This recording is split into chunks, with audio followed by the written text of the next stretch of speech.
Bueno, ¿cómo les va? Aquí estamos en el séptimo encuentro, ya el último, ¿sí? Que tenemos previsto para este año.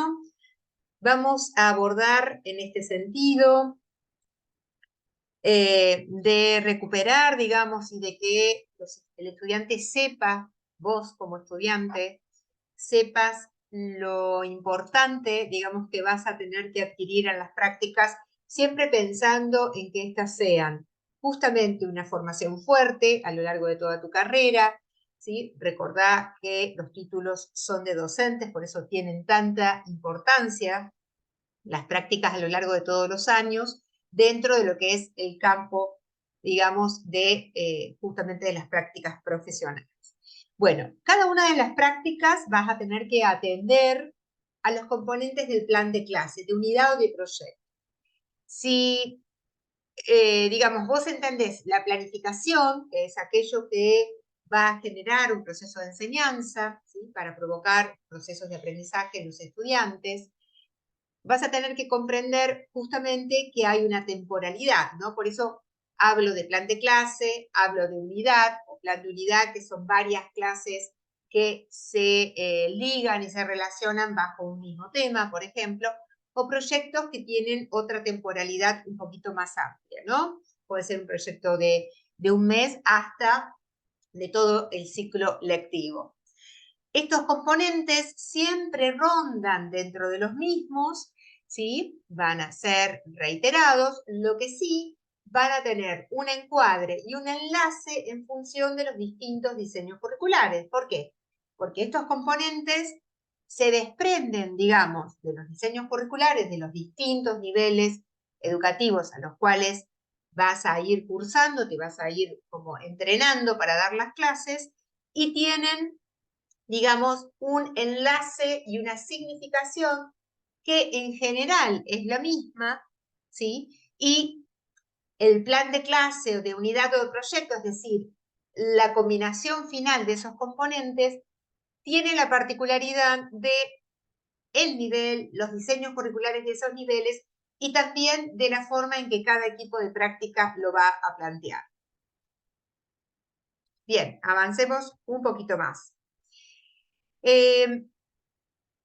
Cuando yo hablo de componentes, hablo de una cantidad de conceptos que son relevantes y que es necesario que vos comprendas de qué estamos hablando, ¿sí? Cuando se los nombra, qué significa cada uno, entender justamente cuál es el encuadre de cómo se desprenden de cada diseño curricular, siempre tienen sus fundamentos, siempre tienen su entorno conceptual, paradigmático y demás. Y también implica entender el por qué y el para qué de cada uno en la planificación y el proyecto que vas a diseñar, digamos, ¿no? Para generar la instancia de práctica pura, ¿no? Dentro de lo que te piden las distintas prácticas profesionales docentes. También implica interpretar, ¿sí? Los planes de clases o proyectos a partir de la relación entre componentes, ¿no? Esto es muy importante. Los componentes tienen conceptualizaciones propias, pero dentro de un plan de clase, de unidad o proyecto, siempre tienen relaciones. Lo importante es interpretar qué relaciones. Es decir, yo voy armando un plan de clase, por ejemplo, tengo en cuenta los objetivos, tengo en cuenta los ejes temáticos que voy a dar, etc. Cualquier componente que yo modifique, modifica el resto, ¿no? Eso es algo que es necesario que no te lo olvides nunca, ¿no?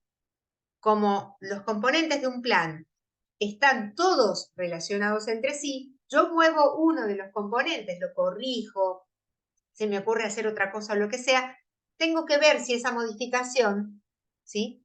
No me implica modificar el resto, ¿sí?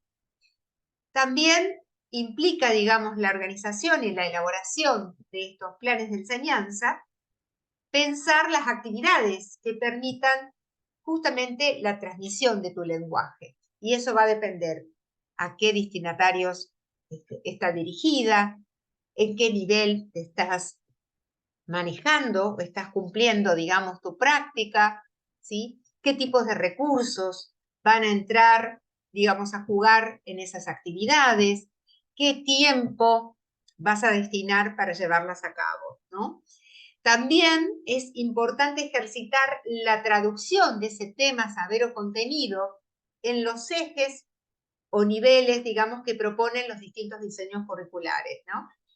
Ejes, por ejemplo, de la contextualización, ejes de la producción, ¿sí? Que lo vas a ir como chequeando, aprendiendo, estudiando a medida que abordes los distintos diseños curriculares.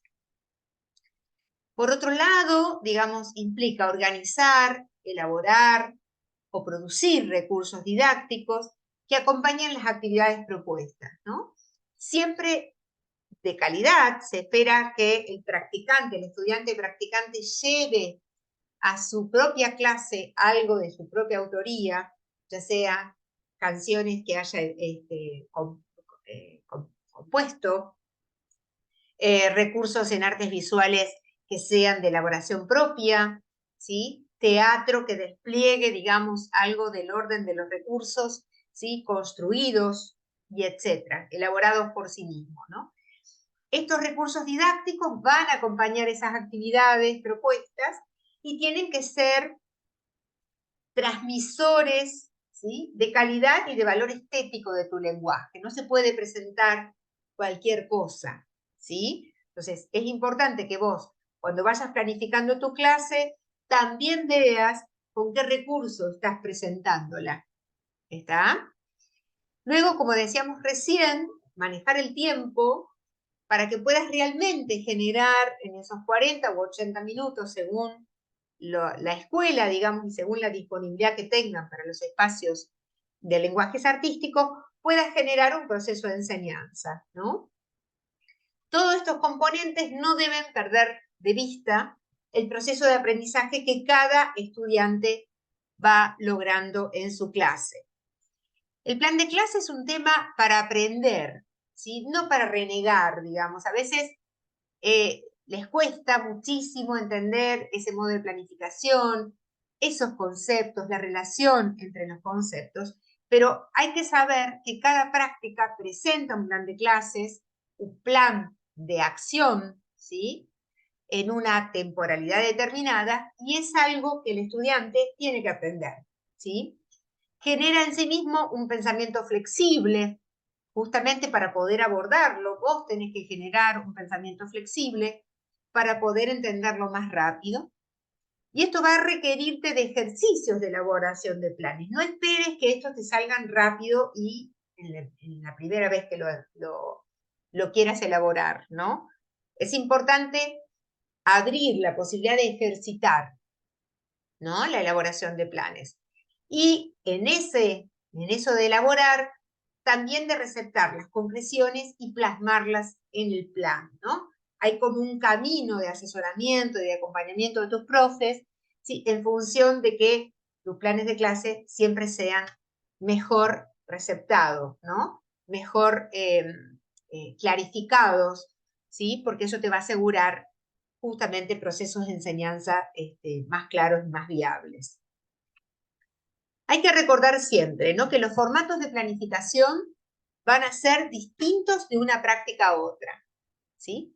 Porque los diseños curriculares son distintos, porque la franja etaria también es distinta, no es lo mismo trabajar en un jardín de nivel inicial, digamos un jardín de infante con niños de 3, 4 y 5 años, que hacerlo en el segundo ciclo de la escuela primaria, ¿no?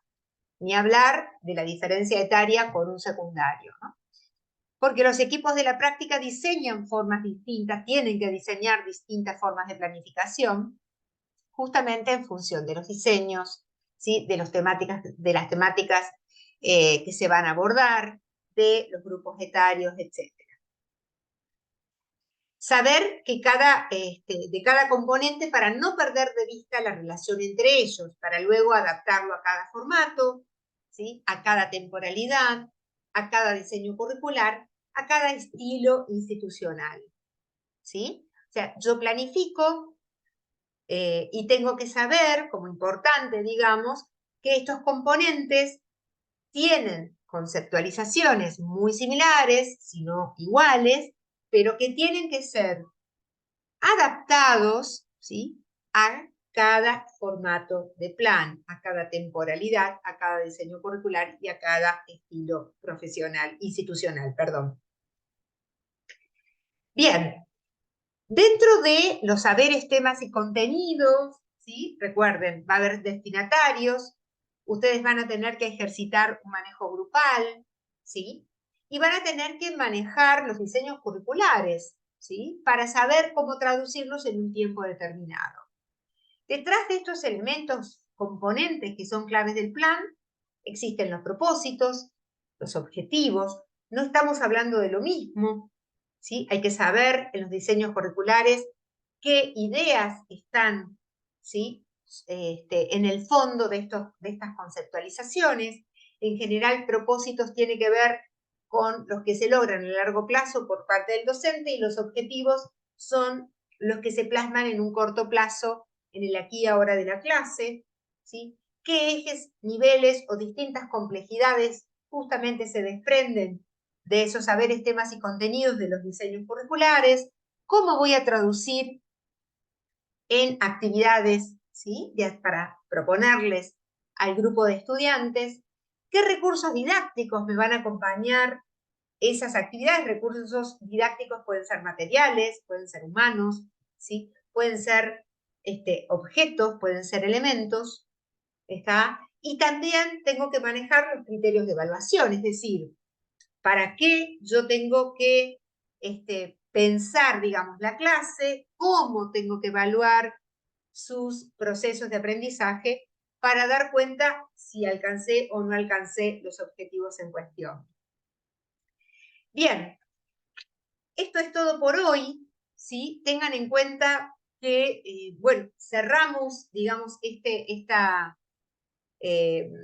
tareas, digamos, de trayectorias infantiles, perdón, estudiantiles de refuerzo, ¿sí?, que pretenden ser nociones que atraviesen toda, digamos, la formación, como algunas ideas que el estudiante como tal tiene que tener claro, tiene que tener como bien